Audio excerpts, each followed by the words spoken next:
अस्सलाम वालेकुम दोस्तों जजेस दुनिया के सबसे बदतरीन इंसान क्यों हैं? मरियम नवाज़ इतनी शेर अचानक क्यों बन गई है? कौन सी वजह है कि मरियम नवाज़ को इतनी ताकत मिल गई है? वो जजेस का नाम खुल के इस्तेमाल कर रही है। मरियम नवाज़ क्यों शेर बनी? आखिर जस्टिस मुज़ाहिर हुसैन नकवी इनसे इतनी तकलीफ़ क्यों है मरियम नवाज़ को? आपने सिर्फ कड़ियों से कड़ियाँ मिलानी है। मैं आपको पूरी डिटेल दूंगा कि मरियम नवाज़ का अचानक शेर बन जाना, जजेस का नाम लेकर वीडियो में तस्वीरें दिखाकर उन पर तनकीद करना, उन पर इल्ज़ामात संगीन लगाना या ये कहना कि मेरे पास तुम्हारी ऑडियोज़ और वीडियोज़ हैं। ये हकीकत क्या है? कड़ियों से कड़ियाँ आपने मिलानी है। मैं सिर्फ आपको हक़ाइक़ बता सकता हूँ और आपने खुद वो बंदा ढूंढना है जिस बंदे ने मरियम नवाज़ को इतनी ताकत दे दी है या इतनी हिम्मत दे दी है कि वो सरेआम जलसे में हाज़िर सर्वस जजों पर संगीन इल्ज़ामात लगा रही है। इसकी आखिर वजह क्या है? तो आखिर में दोस्तों मैं आपको पीटीआई के लिए बड़ी खुशखबरी भी दूंगा वीडियो में, तो वीडियो शुरू से अंत तक लाजमी देखें। दोस्तों, मरियम नवाज़ साहबा अचानक शेर बन गई। मरियम नवाज़ ने सरगोदा में एक जलसा किया। उस सरगोदा जलसे से 3 दिन पहले मरियम नवाज़ साहबा, दोस्तों आपने कड़ियाँ मिलानी है, मरियम नवाज़ साहबा इस्लामाबाद में जाती हैं। इस्लामाबाद से वो पिंडी में जाती हैं। दोस्तों कड़ियाँ मिलानी हैं आपने। पिंडी में वो 2 दिन क़याम करती हैं। अब ये नहीं पता किस जगह पे क़याम करती हैं, किसके पास क़याम करती हैं। उसके बाद मरियम नवाज़ के अंदर अचानक ताकत आ जाती है। जब वो पिंडी से उठकर सरगोदा में जलसा करने जाती हैं तो मरियम नवाज़ के अंदर अचानक ताकत आ जाती है, हिम्मत आ जाती है और मरियम नवाज़ जलसे में खड़ा होकर मोहतरम जजों को टारगेट करती है, मोहतरम जजों पर संगीन इल्ज़ाम लगाती है और उनको कहती है कि मेरे पास वीडियोज़ हैं। तो दोस्तों मरियम के पास वीडियो नहीं है। लाहौर से जब गई थी उनके पास वीडियो नहीं थी। जब वो इस्लामाबाद या पिंडी पहुंची तब वीडियो उसके पास नहीं है। दोस्तों कड़ियाँ आपने मिलानी है।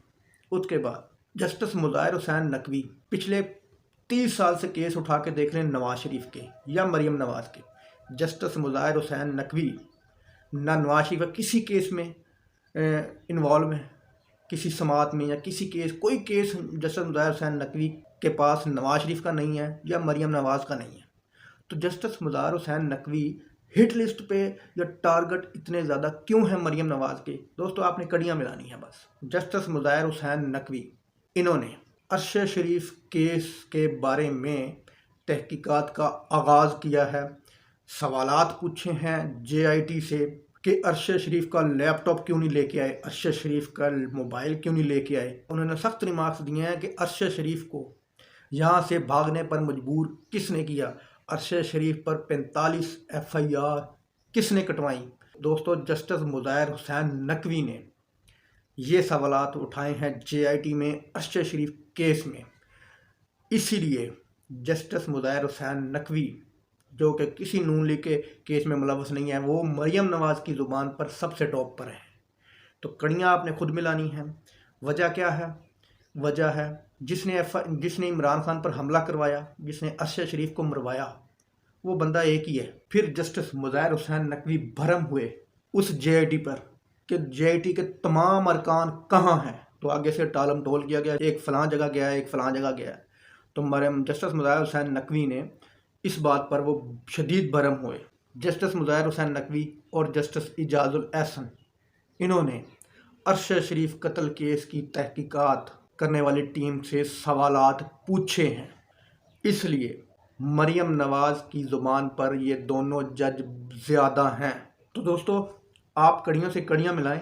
मरियम नवाज़ पिंडी पहुंचती हैं, पिंडी से उसको ताकत मिलती है, हिम्मत मिलती है, वीडियोज़ मिलती हैं, ऑडियोज़ मिलती हैं, होंगी।